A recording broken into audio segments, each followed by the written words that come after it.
Bonjour à tous, j'espère que vous allez excellemment bien. Deuxième et dernière vidéo de la journée, dernière grande vidéo de la journée, parce qu'on fera encore des petits shorts. Notamment, il y a le match tout à l'heure de l'équipe de France en rugby à 7 et de l'équipe de France en foot.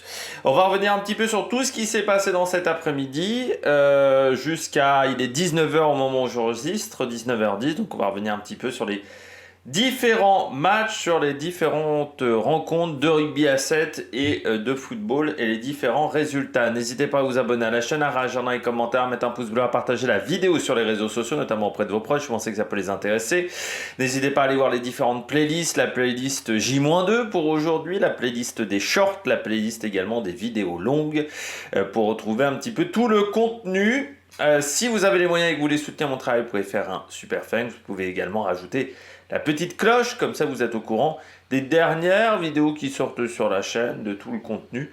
Voilà, vous avez une petite notification à côté de la cloche sur YouTube. Et puis sinon, dès que vous voyez ma trombine, vous pouvez également cliquer sur les vidéos, comme ça permet de mettre en avant la vidéo. Débrief de cet après-midi, on va commencer par le match polémique. Ça a commencé quasiment dès le départ, la première polémique de ces Jeux Olympiques, et bien le match entre l'Argentine et le Maroc, et vous voyez, eh bien, quand on s'est quitté tout à l'heure en short, il y avait 2-2. Eh bien, désormais, il n'y a plus que 2-1 pour le Maroc. Le deuxième but argentin a été annulé. Alors, le match est resté en suspens pendant 1h30, quasiment. Et donc, le Maroc, finalement, s'est imposé car le deuxième but argentin, on considère qu'il y a des Argentins qui étaient hors jeu. En même temps, vu le nombre de fois où les joueurs ont fait action de jeu sur cette dernière action du côté de l'Argentine, il y avait forcément une chance qu'il y ait un hors-jeu.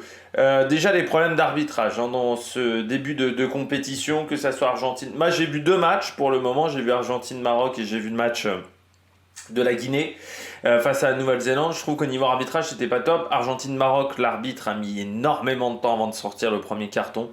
Ça a été un match qui a été très haché au niveau du rythme parce que c'était plein de petites fautes, mais au bout d'un moment il fallait sévir. Donc voilà, donc victoire du Maroc, je trouve que c'est mérité pour le Maroc sur ce match-là. Le Maroc a joué le même football qu'en 2022, sauf que l'Argentine, en fin de première mi-temps, je trouve qu'ils ont beaucoup de mal. En début de deuxième mi-temps, c'est aussi très compliqué. Ils ont du mal à se remettre dedans, à retrouver du rythme.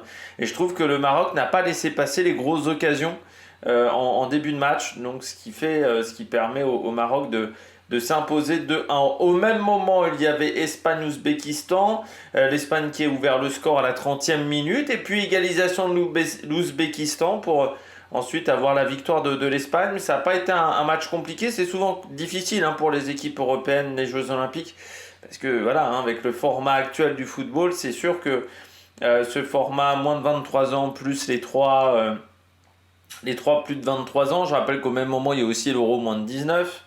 Donc ça fait il y a eu l'Euro de football, donc ça fait un nombre de joueurs qui est en ce moment utilisé en Europe, donc c'est pas évident. C'est vrai qu'on peut se demander est-ce qu'il vaudrait pas mieux faire comme au rugby, quand on voit la ferveur en plus du rugby à 7 par rapport au manque de ferveur, et à part le match du Maroc, mais c'est vrai qu'il y a le match là que j'ai vu du côté de Nice, de la Guinée, le stade n'était pas plein. On peut quand même se poser des questions, est-ce qu'il serait pas plus intéressant de faire du football à 6 plutôt que du football à 11, qui est un autre format. Et quand on voit comment ça marche le rugby à 7, ça pourrait peut-être amener autre chose. Et surtout éviter un petit peu une saturation de foot, au niveau sélection. C'est vrai qu'on enchaîne l'Euro, certains ont regardé la Copa América. Alors moi, j'ai pas regardé la fin de l'Euro, on ne l'a pas débriefé sur la chaîne. Mais c'est vrai que ça fait quand même beaucoup de football.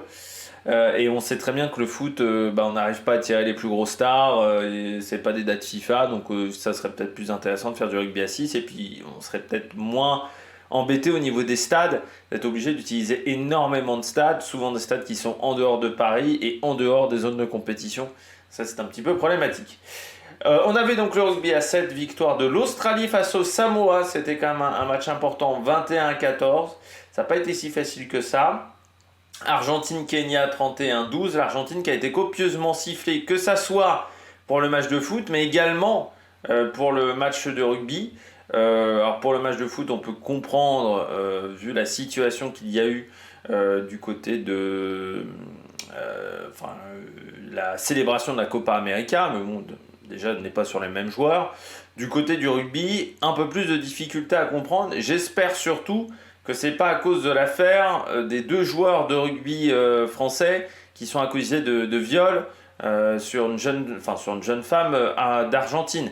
J'espère que c'est pas à cause de ça, parce que déjà que le rugby n'a pas bonne presse ces derniers temps, il faudrait pas en rajouter une couche du côté du rugby français. Surtout qu'en plus, match nul entre la France et les États-Unis, 12 partout. Malgré du bon Antoine Dupont sur ce match, ça n'a pas été évident. On n'a jamais réussi à arrêter les Américains. Les Américains n'ont pas eu 150 offensives. À chaque fois, ça a fait essai. C'est-à-dire que les 2 grosses offensives américaines, ça a donné un essai à chaque fois. Donc ça a été un problème. On n'a jamais réussi vraiment à les contrer.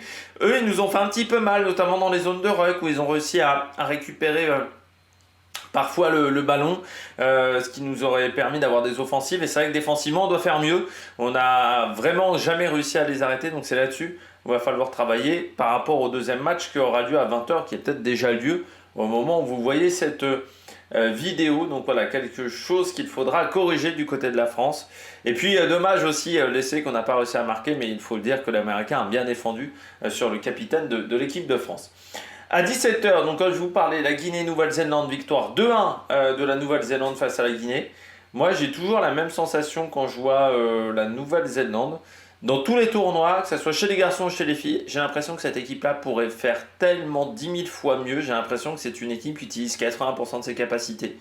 Là, par exemple, ça joue la montre à partir de la 80e, mais ça joue vraiment la montre. Et je rappelle, il y a eu 11 minutes de temps supplémentaire. Oui, on est revenu au temps supplémentaire de la Coupe du Monde 2022. 15 minutes également pour le match de l'Argentine face au Maroc, je ne sais pas encore pourquoi. Bon, là, il y a eu la VAR qui a pris énormément de temps sur ce match entre la Guinée et la Nouvelle-Zélande, où l'arbitrage n'était encore pas exceptionnel non plus. Parce que moi j'ai quand même du mal à comprendre pourquoi il y a le premier pénalty néo-zélandais. Pas parce qu'il y a faute, là on voit quand même une faute assez notable, mais parce que normalement on l'a signalé le joueur hors-jeu. Donc est-ce que c'est qu'on considère qu'on a annulé le hors-jeu, sauf que c'était pas clairement indiqué, mais techniquement le néo-zélandais était considéré comme hors-jeu, donc à partir du moment où il est considéré comme hors-jeu, ce qui se passe après derrière ne compte plus, n'existe plus, ou à part si les règles du football ont changé depuis quelques semaines. Donc voilà, Guinée-Nouvelle-Zélande 2-1, une équipe de Guinée trop brouillonne sur ce match, trop d'erreurs, et une équipe de Nouvelle-Zélande qui n'a pas fait non plus un match incroyable. C'est dans le même groupe que l'équipe de France, cette équipe de Guinée, cette Nouvelle-Zélande.